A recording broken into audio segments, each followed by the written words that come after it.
Tenemos en línea, y le agradezco el habernos atendido, un político, Nazareno Echepare, está en el espacio Modes, y Echepare fue jefe de campaña de José Luis Espert, y bueno, ahora está por su cuenta, junto con otro grupo de personas, en el espacio MODE libertario. Nazareno, buen día, ¿cómo estás? Gracias por atender.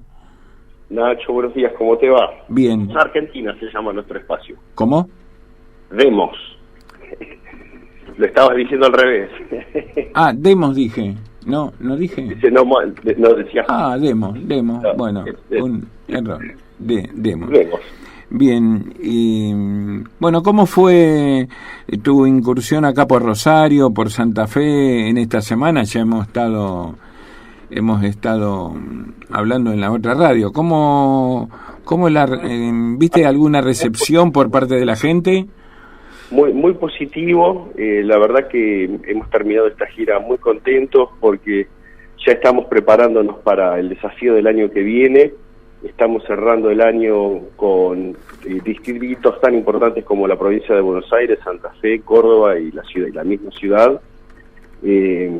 Ahora nos queda como desafío terminar de pulir algunas cosas ya, pero hacia el final de la temporada, donde se van a terminar de incorporar otros distritos como son Corrientes, La Rioja, Tierra del Fuego, Santa Cruz, mismo Salta. Estimamos que hoy ya estamos en condiciones de competir en 10 provincias de cara a las elecciones del año que viene. Como lo hablamos en su momento, nosotros vamos a presentar una candidatura presidencial y de diputados nacionales, por lo menos en estas 10 provincias que te mencioné recién. Y además vamos a tener una propuesta para la ciudad de Buenos Aires y la provincia. Como lo venimos hablando, nosotros somos un espacio liberal, pero preferimos llamarnos más de sentido común que otra cosa, porque nuestro liberalismo es un corte racional. No nos identificamos con las propuestas que tienen que ver más con el anarquismo que otra cosa. Entendemos que nuestra propuesta es de una política adulta, ¿no? No estamos para quemar nada ni sacar a patadas a nadie, sino que el país necesita un plan, y eso está totalmente alejado de eslogans o propuestas alocadas. Es evidente que nuestro país es como tener un auto, ¿no? Vos lo llevas al mecánico cuando se rompe, no lo prende fuego. No, seguramente. Esto ocurre a cada uno de los que nos está oyendo en este momento. Se trata de hacer los ajustes que el país necesita, desde una reforma integrada del Estado, impositiva, actualización de la ley de contratos de trabajo, una reforma monetaria. Y cuando digo una reforma monetaria no estoy hablando de dolarizar ni ninguna propuesta disparatada. Argentina tiene una moneda y hay que defenderla. Miremos a nuestros vecinos, Uruguay, Paraguay, Bolivia, mismo Perú, están en medio de una grave crisis política, pero la economía no se inmuta. Pero no puede ser que sigamos haciendo cosas adolescentes en un país que tiene todo para ganar. Seguramente, de acuerdo a lo que decías recién, ¿no te identificás con la línea de Javier Milei? No, para nada. Nosotros tenemos una visión que está alineada más con lo racional. Creemos que además, entendamos que nuestros colegas del liberalismo, si bien compartimos en más o en menos muchas de las reformas que hay que hacer, para nosotros es la mitad del trabajo. Cuando uno asume la presidencia de la República, la mitad de tu agenda se convierte en política internacional, porque de ahí van a salir los recursos para poder solventar los gastos e inversiones del Estado. Y Argentina viene equivocándose muy feo en ese aspecto desde hace mucho tiempo. Ahora, Nazareno, es un riesgo, ¿no? Un riesgo porque la incursión nuevamente en la política, porque en la política yo creo que hace ya mucho tiempo está pasando por un momento de crisis de credibilidad, donde muchas veces cambian los nombres, pero las ideas son siempre las mismas y la sociedad no ve una renovación de fondo. Así hay veces como hay brecha en el dólar, en la política, también existe una notable diferencia entre las propuestas de campaña y después, que se hacen de antemano obviamente, y después lo que sucede en el desarrollo de la gestión. ¿Sos muy cauto en este sentido? Mirá, comenzamos la charla y me presentaste como parte de un espacio político. Y a diferencia de los demás, mencionabas nombres. Esa es de Movida es la gran diferencia que tenemos con otras propuestas. Nosotros somos un equipo de trabajo y tenemos un plan que en la medida que vamos pudiendo, lo vamos describiendo, contándole a la gente de qué se trata, que tenemos una propuesta económica, pero la solución a ese problema, como decimos, económico argentino, pasa por la geopolítica, o por lo menos como condición necesaria para poder salir adelante. Y de esto no se suele hablar, tampoco se suele contarle a la gente cuáles son las primeras medidas que tenés que tomar cuando te haces cargo de un gobierno nacional, porque muchas veces vemos personas que trabajan aisladamente, que no se referencian con equipos, y vos cuando asumís un gobierno, de Movida tenés que tener inspectores de 3.000 a 15.000 personas para hacerte cargo del gobierno nacional, porque cuando empezás a contar la cantidad de ministerios que tenés que ocupar, secretarías de Estado, direcciones generales y un largo etcétera, te das cuenta que necesitas mucha gente para poder sincronizar todas las tareas que tenés que llevar adelante. Y más aún en un país como Argentina que está detonado, que tenés que tomar no solamente medidas vinculadas a la economía, sino que también tenés que reorganizar el Estado, tenés que pensar cuál es tu visión, cómo te identificás en relación al mundo, cómo vas a poner en marcha nuevamente el aparato económico, porque, a ver, seamos realistas, Argentina, si bien tenemos un gasto infernal que hay que bajarlo en comparación con lo que los montos, los números que mueve el mundo desarrollado, nosotros somos un maxi kiosco, tenemos un problema que tendría que ser resuelto rápidamente, más con el potencial que tiene nuestro país. Pero el problema es que mientras sigamos teniendo esta visión doméstica de la política, que es pequeña, chiquita, circunscripta, donde tenemos líderes políticos que se pelean por la chiquita, que están pensando en la nada misma, cuando nosotros tenemos la posibilidad de integrarnos a un mundo libre, pujante, donde crear una empresa tendría que ser algo que resulte cómodo, rápido, que la generación de empleo no estemos pensando en cómo blindamos al empleado para que no lo echen, cuando en realidad lo que tendríamos que imaginar es cómo hacemos para generar más y más empleo. Tenemos un sindicalismo que todavía no terminó de entender, aunque sí, creo que Argentina detenta el récord de tener la mayor cantidad de sindicalistas por habitante. Sí, pero con un agravante, porque el 17 de octubre, mientras en la calle estaban los movimientos sociales, los grandes sindicalistas del pasado, los intocables, estaban comiendo los fideos en casa porque no tenían trabajadores para representar. Y esa es la realidad que ellos tienen que mirar ahora. Ahora, Nazareno, ¿cómo haces para seducir al electorado cuando ves que día a día, acá sobre todo en Santa Fe, en Rosario, se están generando alianzas incluso entre partidos en que antes no convergían? Eso se lo hace. ¿Cómo haces para decirle al electorado, al que te va a votar después, si estas alianzas se hacen por cuestiones electoralistas o por convicciones políticas? Es muy sencillo, no tienen que prestar atención a lo que ven, sino lo que hacemos directamente. Nosotros estamos concentrados en entregarle a la población un plan, y sobre eso, de aquí hasta que termine el proceso eleccionario, van a saber cada vez más qué es lo que queremos y cómo lo vamos a hacer. Pero no van a ser eslogans, vamos a hablar de números, vamos a hablar de medidas concretas.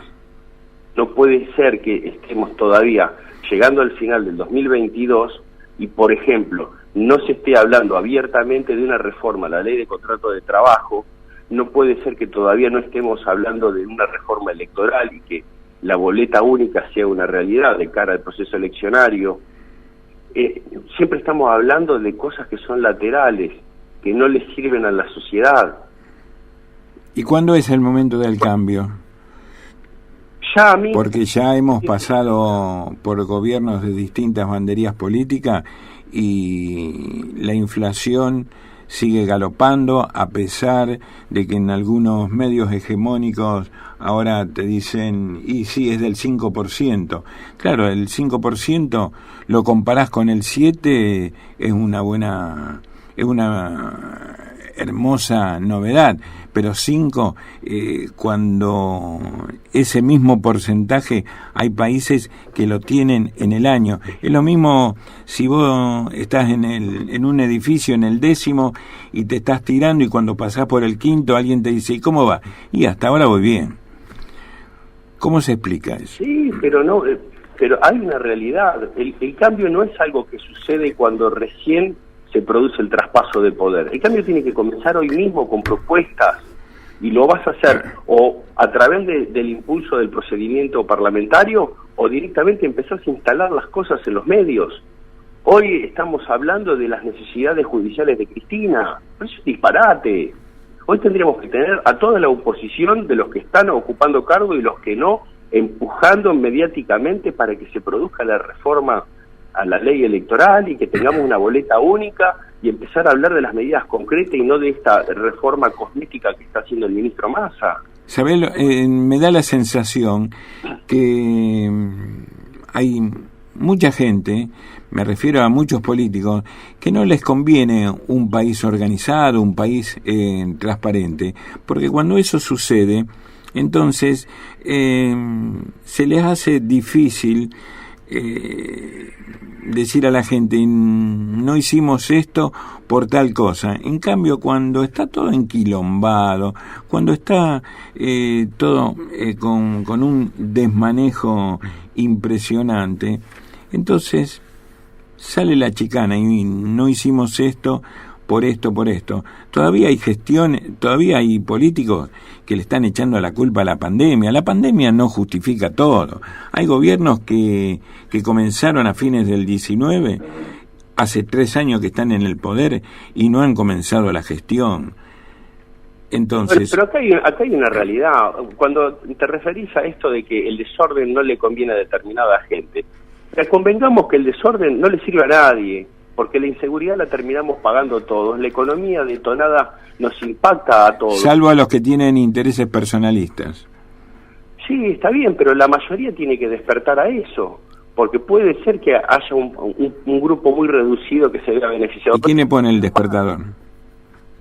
Bueno, depende de cada uno de nosotros, por eso estamos activando y por eso nos hemos metido en un nuevo espacio, pero hablando desde una óptica diferente, proponiendo una renovación en personas y en ideas, pero también tenemos que decirlo, tenemos que animarnos, así como hace 10 años, en el 2012, un grupo de personas anónimas nos pusimos a través de las redes sociales a impulsar grandes marchas contra las políticas populistas del gobierno de Cristina Fernández, y por aquel entonces teníamos una oposición que brillaba por su ausencia.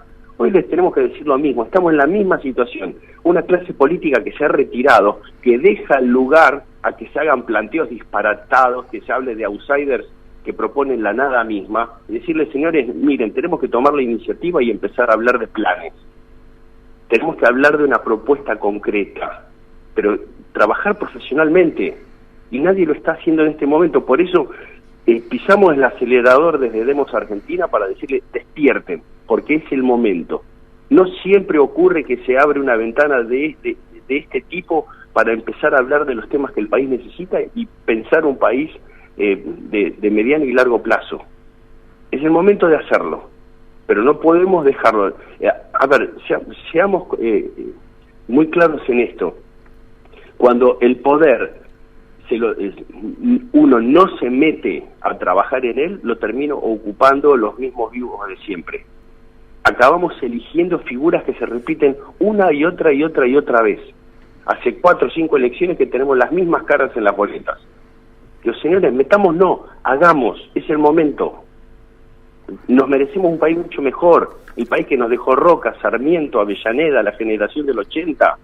Es increíble que estemos en esta situación, dando pena de nosotros mismos porque no hacemos lo que sabemos que tenemos que hacer. Tenemos que empezar por,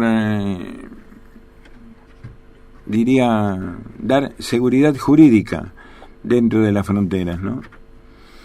Pero que eso no existe. Tenemos un poder judicial que después de una década está resolviendo algo que tendría que estar ya terminado hace rato y con gente pagando por los crímenes que cometió. Pero no ocurre.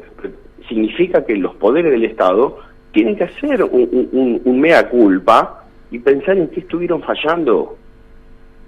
Tienen que reconocer, sí. Además tiene que reconocer, porque así la Constitución lo dice, la independencia de los poderes. No se puede tener un poder judicial ajustado a los beneficios y a la... Bueno, no digo la otra palabra porque no la puedo tener. Del Ejecutivo. Entre otras cosas, porque no puede ser que a través de un gobierno populista... Y fíjese lo que les pasa al peronismo. Tienen a una señora que los tiene bailando a los machos. ¿El peronismo o el kirchnerismo? No, ellos cuando les conviene están todos juntos. Si no, después cuando ven que las cosas se incendian, ahí empiezan a separar culpas y a echar culpas en otros y decir que son diferentes. No, señores, acá hay una responsabilidad compartida. Se dedicaron a hacer pelota al país durante mucho tiempo. Por lo menos reconozcamos que estamos en un problema, que hace falta un recambio en personas y ideas, entonces ahí vamos a empezar a poder salir adelante. Y lo mismo le cabe a la oposición, porque es una oposición que en el 2015 llegó mediante una sociedad muy comprometida, primero a través de las marchas y después luego fiscalizando en las elecciones, y les dio la posibilidad de hacer el cambio que no hicieron, porque no supieron, porque no se animaron, por lo que sea, pero no lo hicieron. Y dieron lugar a este brote que tenemos ahora de que se vayan todos porque existe. Entonces, bueno, frenemos este disparate de nuevo y pongámonos en marcha a construir un país en base a un plan, a una planificación. Hagamos las cosas seriamente como se hace en otros lugares del mundo que crecen y que son pujantes y que tienen una población con posibilidades. Bien. Esto da para, como en la otra radio, da para hablar 1 hora y mucho más también. Así es que, obviamente, Nazareno, te voy a estar convocando porque me interesa la idea de este nuevo espacio y espero que con nombres y apellidos puedan salir adelante, ¿no? Bueno, estamos trabajando en esa construcción. Afortunadamente el equipo de trabajo que tenemos es muy eficiente, profesional y con ganas de cambiar el país. Así que obviamente que cuando quieras estamos abiertos a seguir nuestra charla y bueno, feliz año, si no volvemos a hablar antes. Antes de que te vaya, mi compañera de piso, María Laura, te va a hacer una pregunta. Hola Nazareno, ¿cómo estás? Hola, buenas tardes, ¿cómo te va? Buen día. ¿Qué tal? Vos sabés que cuando recién arrancaste la entrevista, en un momento tomaste un ejemplo así de forma ilustrativa de que había conductas adolescentes del gobierno, algo así dijiste, ¿no? Sí, de varios actores políticos. No, lo que te quiero... En particular, pero sí. Claro, no, a mí me quedó dando vueltas en la cabeza porque, bueno, yo soy psicóloga, ¿no? Y después hablaste todo el tiempo de esto de que nadie se hace cargo de la parte que le toca en sí, ¿no? Y que la culpa es del otro, y que esto, y que los que vinieron, y los que vendrán, y todo. Y me gustó mucho porque lo relacioné todo el tiempo con el concepto de infantil, el mecanismo de defensa infantil, y recalco esto infantil, o sea que habla de alguien que todavía no ha madurado, de la proyección, que es poner afuera esto que vos decías hace un rato, ¿no? que nadie toma cartas en el asunto y dice, no, esto no es porque esto está mal. O sea, se pone afuera. Es como si vos venís manejando un auto y te llevas puesto una columna y vos decís, ¿quién puso esa columna ahí? Y en realidad que la chocó fuiste vos. Y me pareció interesante hacer esta comparación, porque todo tu discurso tuvo esta cosa de que nadie se hace cargo de la parte que le toca. Es que cada uno, todos y cada uno de nosotros tenemos que hacernos cargo de la parte que nos corresponde. Porque, a ver, desde la clase política nos están transmitiendo el antimensaje. La gente se levanta todos los días a trabajar y a poner lo mejor de sí y se encuentra que del otro lado no hay una respuesta. Es todo quilombo, que querés abrir una empresa y está lleno de trabas. Y una vez que la abrís, tenés una mochila de impuestos insoportable y que no podés contratar a alguien porque es una máquina de impedir, y una vez que lo tenés dentro de la empresa estás rezando en no tener un problema con ese empleado porque te puede costar la empresa misma. Claro. Cuando lo que tendría que dar placer abrir una empresa y ponerla a producir y que todos estemos contentos porque va a significar cada vez más y más trabajo. Pero no, estamos dando el antimensaje. Estás invitando desde la política se invita a la gente a que se metan en el Estado porque van a ganar más en el Estado que en el sector privado, y que una vez que estás en el sector privado en realidad vas a tener de rehén al propio empleador, porque si le metés un juicio le mandás el bombo al bombo a la empresa. Hacemos todos los mensajes que estamos dando son equivocados. Y en algún momento tenemos que empezar a reflexionar sobre lo que estamos haciendo, sobre la cantidad infernal de oportunidades que estamos perdiendo, de años de nuestras vidas, porque vemos que pasan y pasa el gobierno y no podemos progresar. ¿En dónde nos estamos equivocando? En algún momento tenemos que trazar una línea y decir, bueno, a partir de ahora empezamos a construir el país que soñamos. Bien, espero que el 23 sea el año que ustedes puedan despegar y puedan hacer de esta Argentina que siga siendo Argentina y no Argenzuela. Exactamente. Bueno, ahora sí, me despido y les deseo un buen año. Hasta pronto. Gracias. Ha pasado por los micrófonos de CNN el señor Nazareno Echepare, del nuevo espacio denominado Demos.